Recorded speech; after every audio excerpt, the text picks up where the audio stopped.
Well, some recent high-profile events in Europe indicate, and some have said this, that Islam in some of its forms could be hazardous to people's health.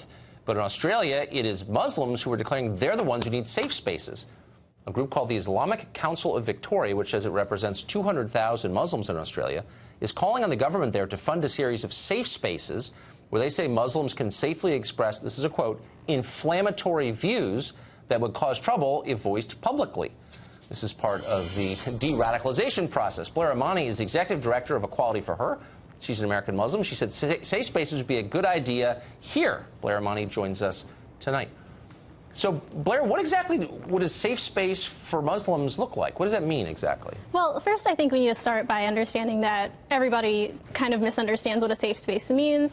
And so for me today, I'm talking about safe spaces being somewhere where you can be who you are without fear of being surveilled, having violence committed against you, or being harassed. And I think it's a good idea to have everywhere. America was built on the idea that we could express our religious freedoms, that we can have free speech. I know that's something that you very much believe in. Yes. And I think it's, you know, a necessary thing. And we're talking about safe spaces for Muslims. We need to recognize that we've been surveilled for a very long time. I converted to Islam 2 years ago, but for folks who have been Muslim and living in America, it's a crisis for them because, you know, you're being surveilled, you're being watched, and children are being affected. We may have to stop you there. Why do you think law enforcement agencies would put Muslims under surveillance?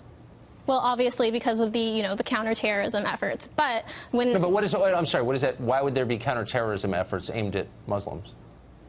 Come on, Tucker, you're a smart guy. You know why that is. I don't know. I'm a man who asks questions, and I'm asking a question about the statement you just made. What's the answer? Absolutely. Well, there are, you know, acts of terror committed in the name of Allah that do not, you know, reflect the Muslim community. However, there is this, well, you know, they may or they may not, but you'll concede this is not entirely random. It's not that the U.S. government or police departments are just like looking for some religious group to persecute, or is that what you're saying?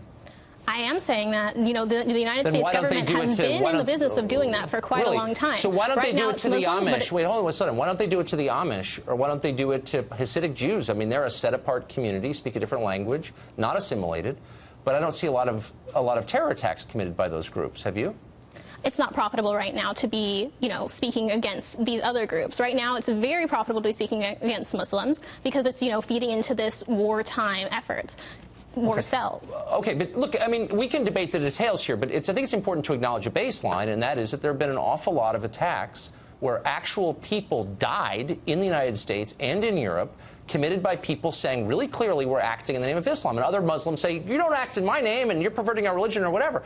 But there's still people who have killed a lot of other people in the name of Islam. So it's not like some mass fantasy that law enforcement is acting out of. This is a real thing, and I don't understand why groups like yours won't acknowledge the reality of that, because it is there. It's true.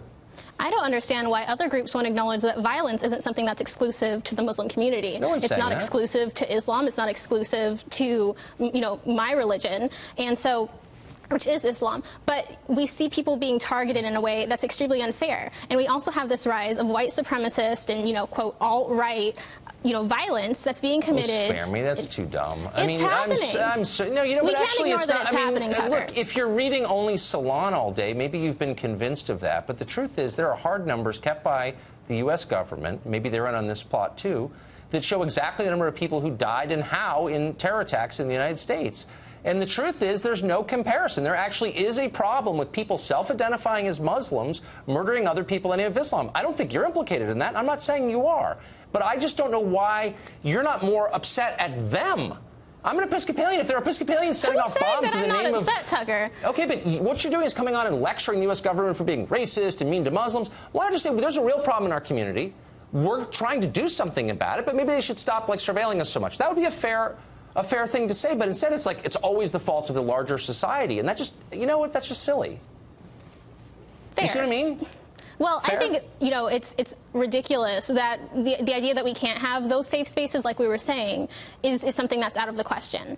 The truth is that, you know, Muslims are being targeted in ways, and truly, there are other communities that need safe spaces, which includes the LGBTQ community, the Black community. Okay. There needs to be spaces where people are I'm not free sure you're not from to being speak harassed. on their behalf too, but I feel like I'm harassed a lot online. Whatever. I mean, I guess we're all victims here. But here's the question: what would Muslims say in safe spaces that they wouldn't say in public? Do you think? Well, I don't speak for all Muslims, and I actually am a black queer woman in addition to being a Muslim. So from my own experience, when I go to the airport and I go to untangle, a pair of headphones and I get, visited by somebody from TSA, it's that type of thing. We have to look at the fact that it's not necessarily inflammatory things, it's the perception. In the safe space? No, this is a sincere question, though. You're asking for someone, not you, I guess, to pay for a safe space where people can say whatever they want.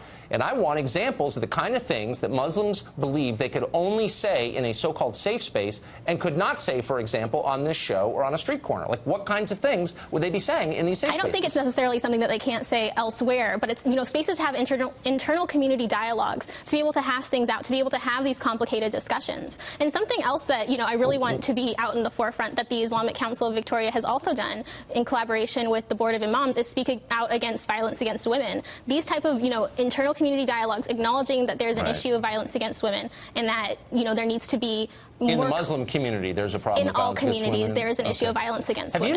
Have you noticed that all identity politics kind of converges in the end? So it's not just about Muslims, it's about the LGBT community, it's about black lives. It's like, at some point... Well, some of us, like myself, exist in all of those communities. It's not identity politics when it's your life. But do you also, okay. But don't you also think that primarily you're an American? Aren't we all first and foremost Americans? I'm black first. End of conversation. Thanks, Blair.